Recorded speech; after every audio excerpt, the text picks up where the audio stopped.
Syederalun penggadaian aset pemerintah kabupaten yang dilakukan Bupati Kepulauan Meranti nonaktif Muhammad Adil mendapat sorotan dari anggota DPRD Provinsi Riau Edi Muhammad Yatim. Terungkapnya kasus ini setelah Muhammad Adil terkena operasi tangkap tangan Komisi Pemberantasan Korupsi dan Jabatan Pelaksana Tugas atau PLT Bupati Kepulauan Meranti yang diduduki oleh Asmar. Menurut Edi, hal yang dilakukan Muhammad Adil dapat dikategorikan kejahatan serius karena menggadaikan aset Pemkab Kepulauan Meranti. Dua bangunan yang digadaikan yakni Mes Dinas PUPR Meranti dan Kantor Bupati Kepulauan Meranti. Kedua gedung tersebut digadaikan sebagai jaminan uang pinjaman ke bank sebesar 100 miliar rupiah.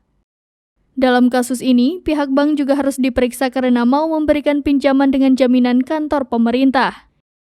Edi mengatakan Muhammad Adil telah melanggar tugas dan wewenang selama menjabat sebagai Bupati Kepulauan Meranti.